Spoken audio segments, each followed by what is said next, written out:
Yes, sir. I processed the credit card just shortly ago. The machine said approved and then immediately kicked back to the main screen. It didn't print out a receipt, so I went back to print the last receipt. When I clicked print last receipt, it says there's no batch. The batch hasn't been settled. We haven't settled out for the day. It doesn't occur until 7 Central. And so it's telling me there's no batch, and I can't print the last receipt to confirm that I actually went through. There you go. Appreciate it. There's your old sim. How many transactions? What? No problem.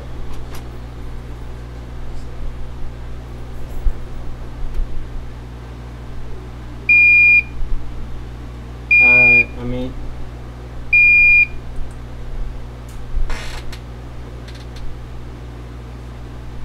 yes. When I swiped the card, it said approved, but then immediately went back to the main screen with no printout.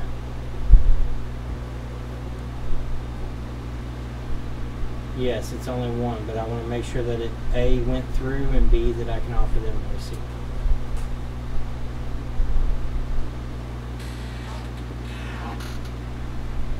That's fine. Okay.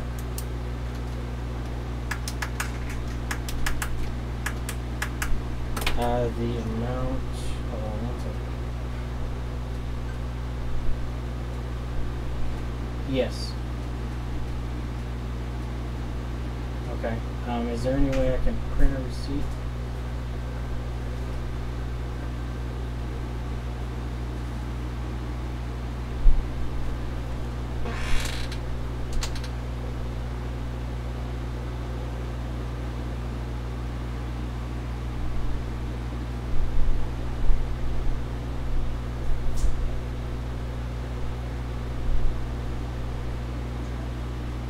Okay.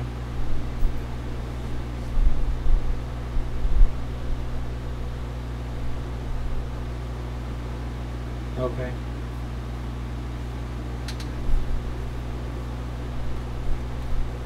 Yes, if you don't mind.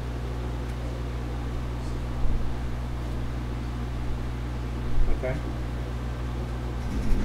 Ready.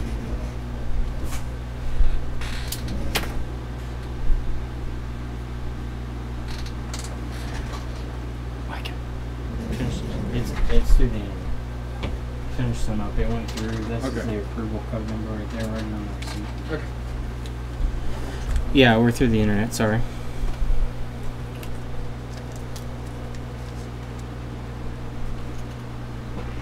No, it's all done on the machine itself.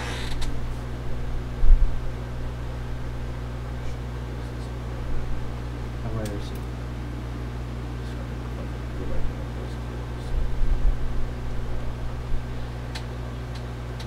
Okay. Okay.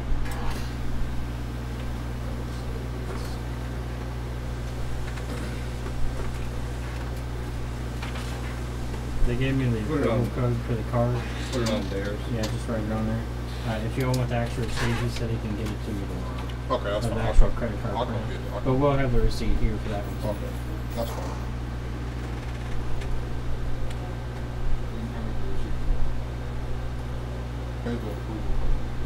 Well, this will be a receipt from us, but you get a receipt from the, from the credit if you want it from the actual credit card company. Oh, that's fine. Thank you. All right. No Have problem. a good day.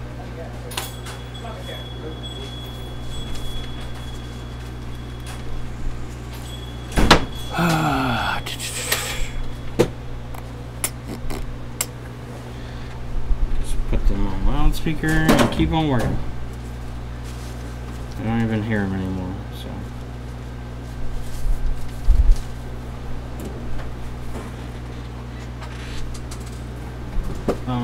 What are you working on? What's his name's board? Who? Derek's? Can you put a ear speaker in that and see if it fixes it? It's super low. Okay, let's go in and do a full download now. Okay. Sir. So right now, I need to launch the video for Yes. so you go ahead and start the AMTECH. Okay. And then look for it on forever. Okay. or press the purple key on the far Okay, the maintenance one. and select download. Yes, the one that is red below the calculator right there.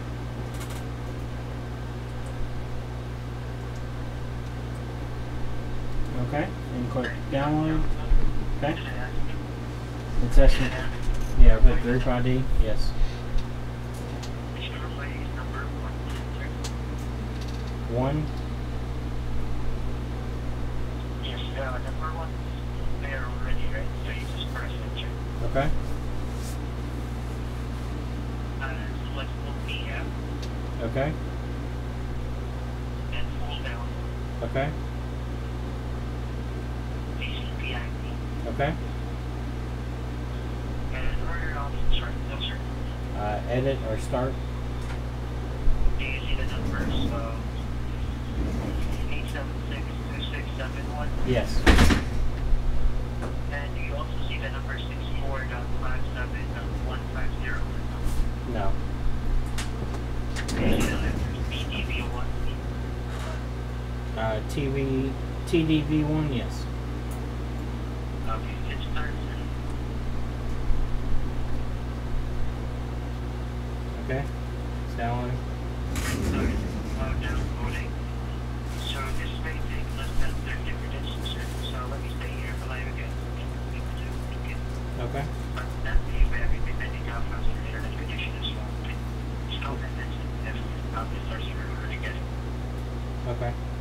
Because as you can see it right now, there are two dashes, right? Those dashes will turn into smokes eventually.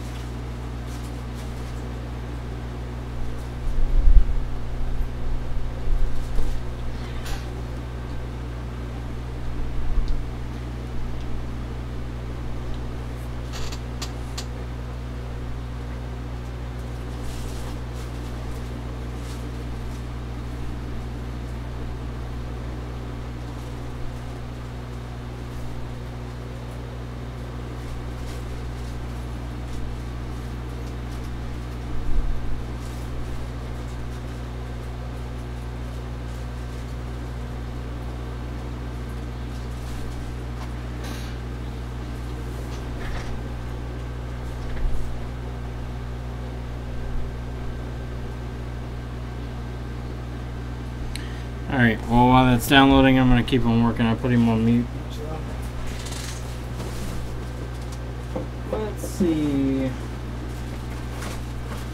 iPhone 6 Plus shuts off randomly. If you hit the red key, so try to hit the red key first. The red key first? The red key.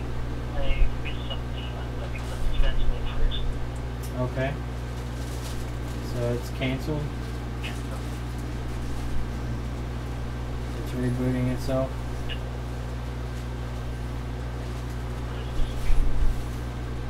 Now it says download needed, go file not found.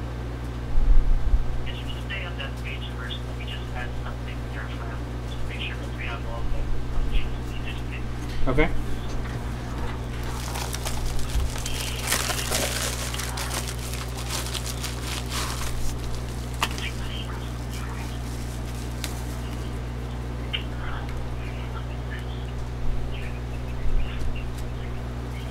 Randomly shuts off.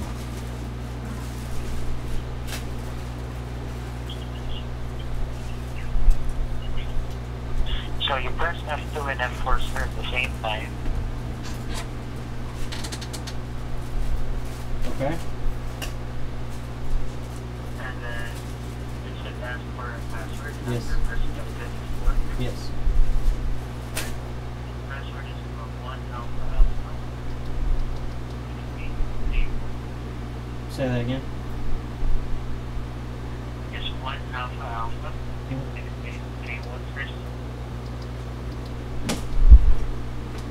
One alpha alpha 6331 66831 831. Okay. Do you have now? Edit, download, restart. You press the purple key on the far left for every function. Okay.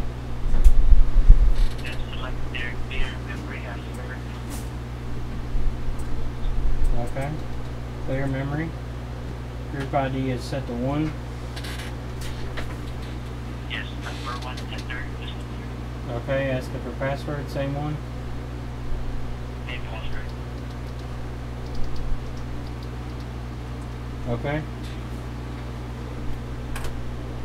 It says clear config, clear split, clear GID, and then it has an arrow down. This was on clear config. Okay. Clear all or keep protected. Use clear all. Alright, clear.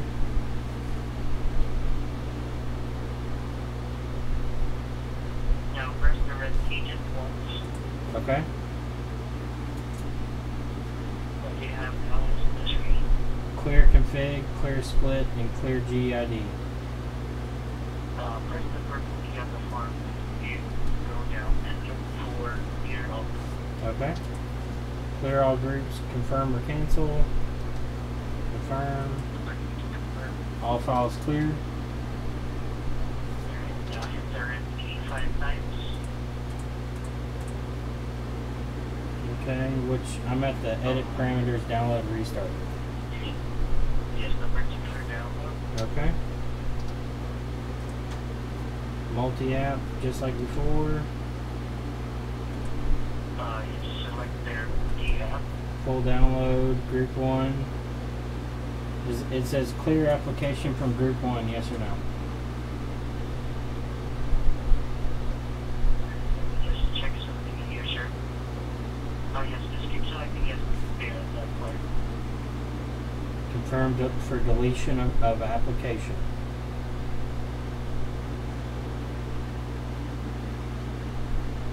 Is that correct? Yes? That is no yes. Okay. Modem, COM1 or COM7, SD, TCIP, okay? Is that what I want, TCIP? Sorry, what are your options right now?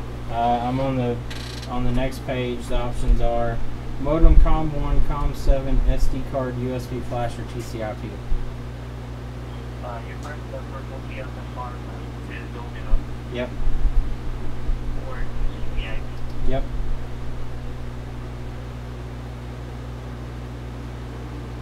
Okay, I'm at download or FTP. It's your first page button. Okay. Default, Ethernet, or PP dial.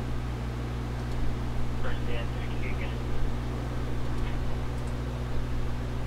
Download, setup, or set up timeouts or set up network. Yes, enter. URL string or IP address. The address. What's the address? 64. Okay. Dot gravy dot press the pound. Okay. 57. Okay. 1.150. Okay. 110. Okay. And yes, 64.57.150.110. Yes. Ports empty. You edit that. Press the purple key on the far right. Okay. Type in the numbers 8013. AD13. Enter. Okay. Yes, 8013 and enter. SSL false. False. Yes, enter. Block size empty. Enter. Heap size. Enter. Terminal ID. Terminal ID. I can enter as well. Okay. On the far right. Edit. Type in the numbers 876. Okay. 71. Alright. Again, 876. 2671. Enter. Yes, sir. Application name, star MA. Yes, at this point, onwards, keep pressing the green button until download please. It shows up on the screen again. Alright, I'm at that point. It's download please right already up on your screen. Yes. Alright, so the download is completed again. As I mentioned, until the start place, and then you can expect that data depending on how fast the internet is. Okay. Just in case you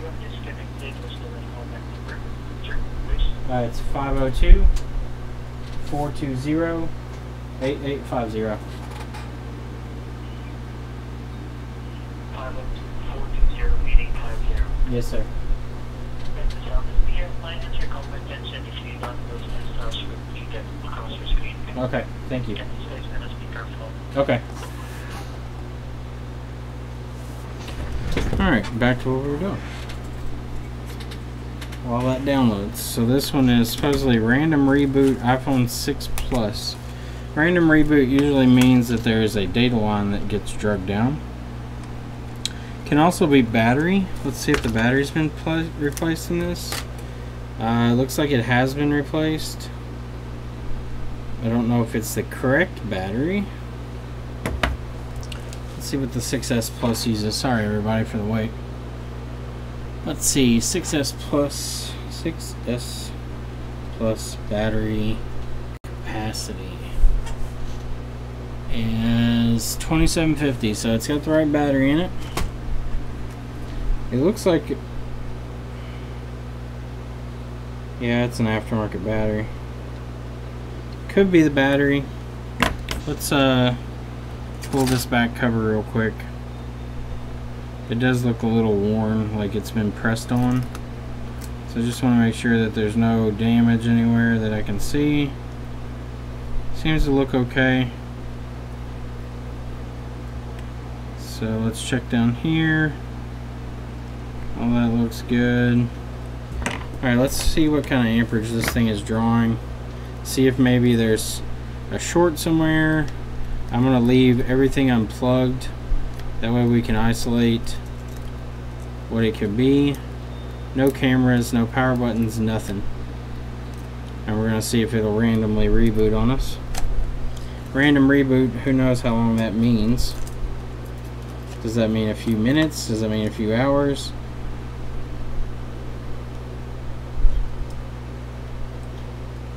It's got a ripped charging cable. So we're going to leave that unplugged, because that could be causing a data line issue. Let's plug in our screen, the LCD only. We don't want anything else plugged in. No front camera. We'll plug in the home button just to make sure. Actually, yeah, well, I think we have to have, I wonder if home button will work, or if touch will work without the home button present. Sometimes it will, sometimes it won't. The touch on the 6S series goes through the home button, so if you ever have touch issues, check the home button, because there's a line that runs through it that has to do with touch. It's a power line for touch, actually. So if it's damaged, you will have issues with touch. Alright, let's hook up our charging port. And I'm going to turn this phone on, and I want to see that it is working. The power button looked, or that charge port looks like it was sitting in correctly.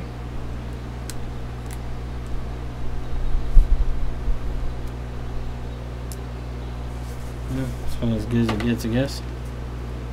Electrolytic caps, the old nemesis. I don't know, I plugged in the battery. I don't want to use the battery at all. I want to keep this strictly on the DC power supply. So we got Apple logo and immediately goes to iTunes. Well, how the hell can it even work if it immediately goes to iTunes? So we'll do update, extracting software. So the phone went immediately into recovery mode.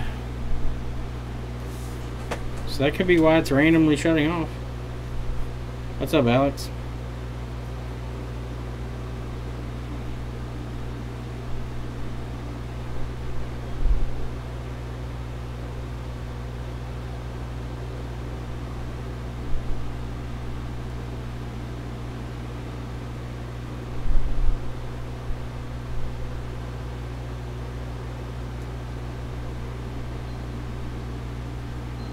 Do we have a laptop here for somebody? Laptop. So it says. Only laptop that I can think of is here.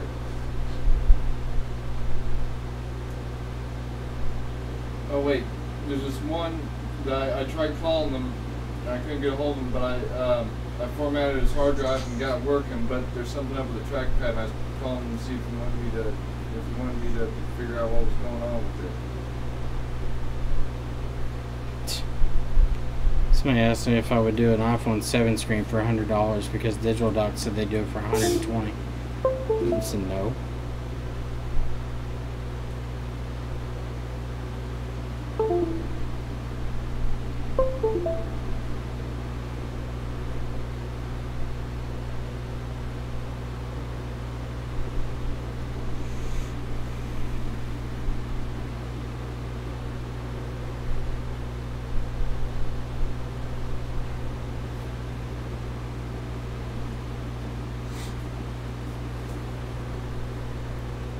Alright, so it's doing a software update. We'll see what it does.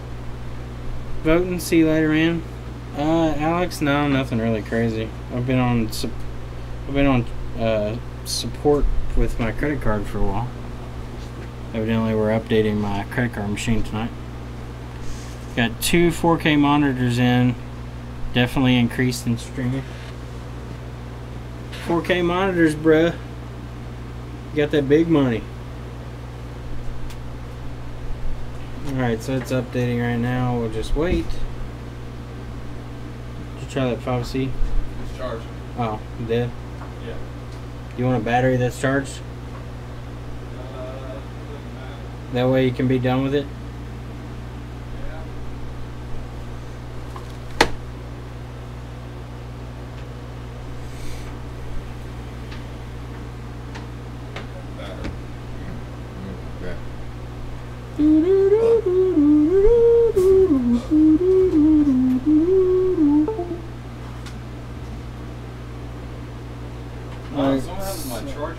I got an error 14 on restore. So let's plug in our home button. Just in case that's causing some weird issue or something. Never seen an error 14 during restore. I'm also going to go ahead and switch us over to a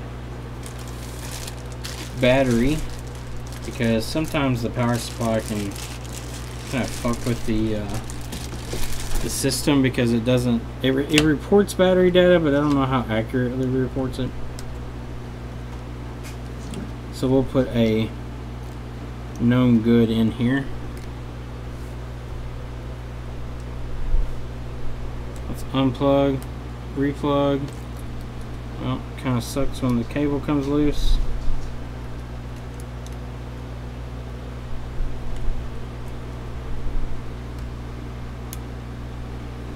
This is what it did to me yesterday on another phone. Why the fuck do you keep coming undone? God damn it. Stop. Just fucking plug in.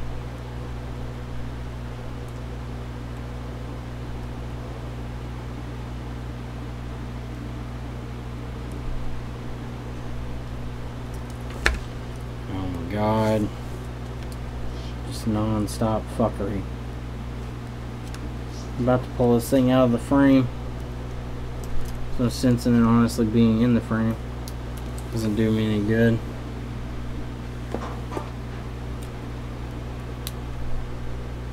Alright, for some reason this phone will not show up in recovery anymore.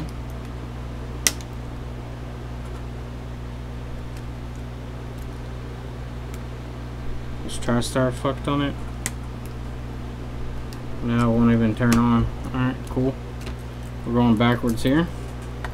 So let's pull this out of the frame and get all the fuckery out of the way.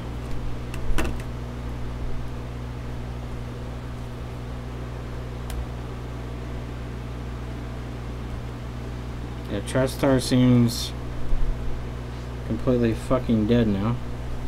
Or it's not booting off of the fucking...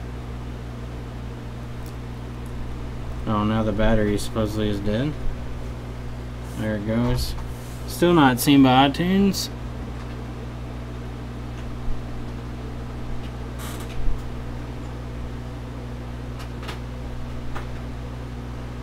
Kapton taped the table or the cable to the bench.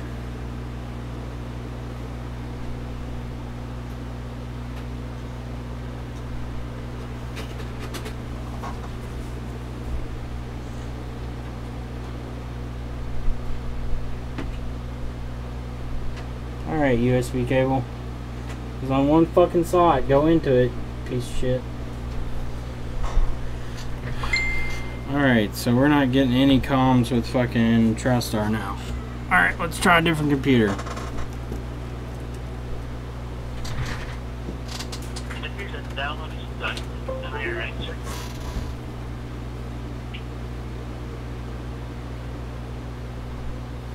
Yes. It's installing right now, or it's verifying right now.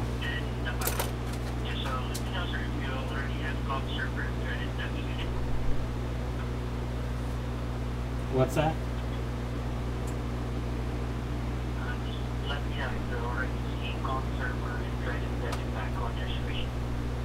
Okay, I'll let you know.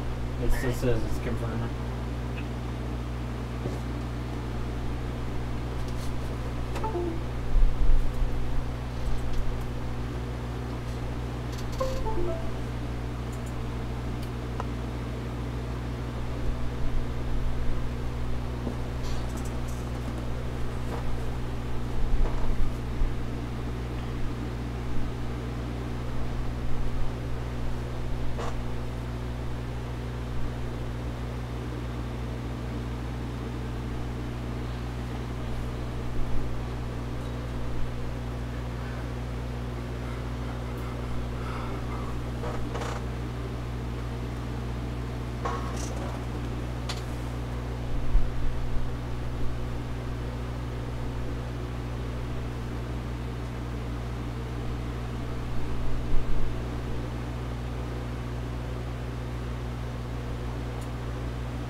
Okay.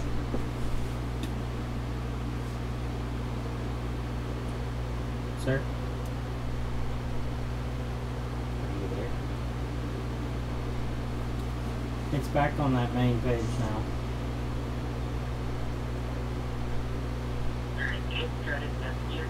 Okay. And it would activate the file. It would take a few minutes, and just let me know if you want to go to the person or if you want to the machine is on. Yes, it's back on the screen. I'm sorry for that. Yes, I'm doing these things as well, just before we run the transaction. What do you want to do?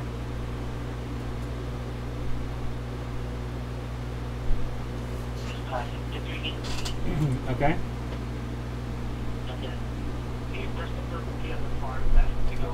Okay.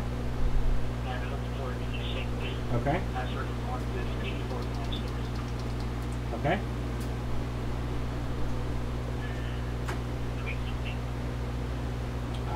Hit enter and it went back to the main screen.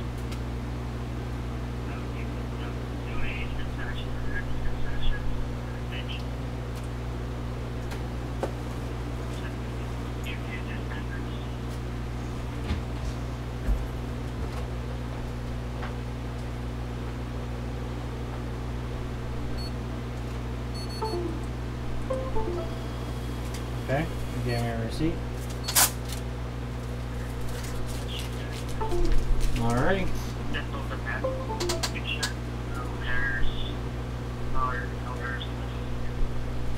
No errors or anything on my end. So, is you set up the match already? Did you try to settle it? Let me see if I can settle the batch.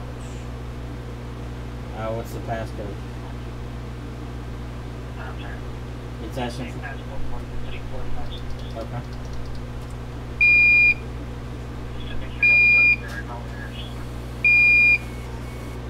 Yep, it says 1 penny.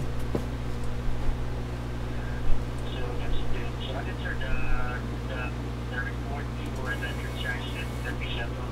We will be able to get that tomorrow. Okay. Right now, you'll have that capability to send you out the file. Alright. Anything else, or before I let you go? That'd be it. Alright, have a great day. You- Thanks for calling. Thanks for calling. You too. Bye.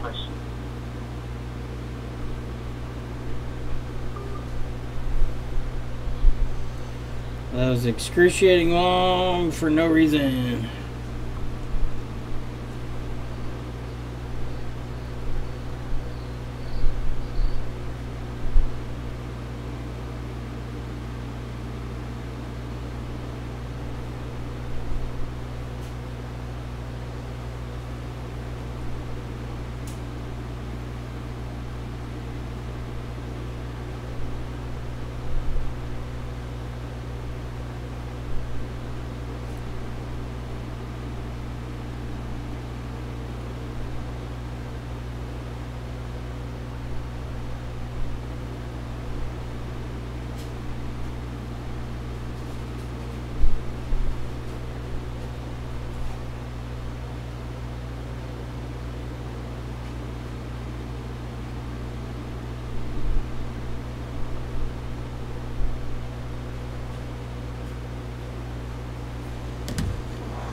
Alright, so evidently my USB front port on my computer is having some issues, so I'm going to have to get a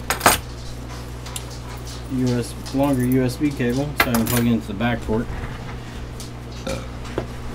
Longest stream ever? Yeah, pretty much. We're going on 4 hours. Actually, it's not the longest we've had. We've had longer than that.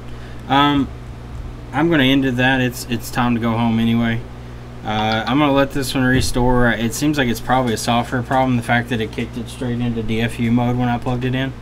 We're going to test the 5S, and then I'm going to box these up and get Lauren a total and ship out what I've got done. We've got, I think, what looks to be 6 left, which isn't much. He sent in 19, so. Thank you all for watching. Sorry for the very boring end of it. If you all have any questions, do a USB repair.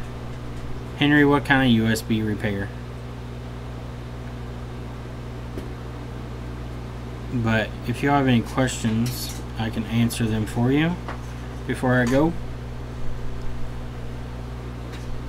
I was hoping we'd have something a little more entertaining than a restore at the end of stream there.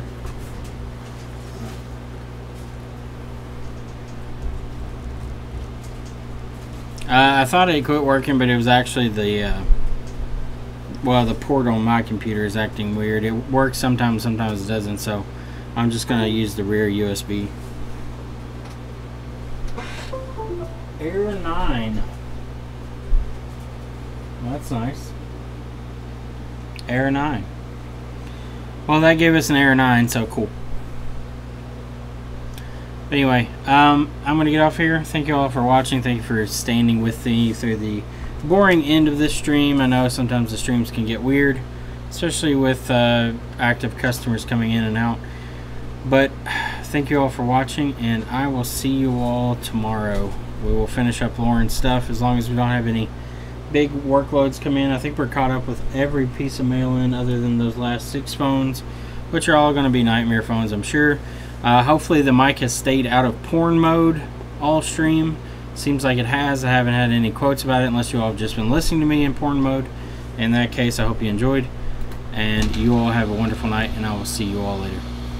Bye.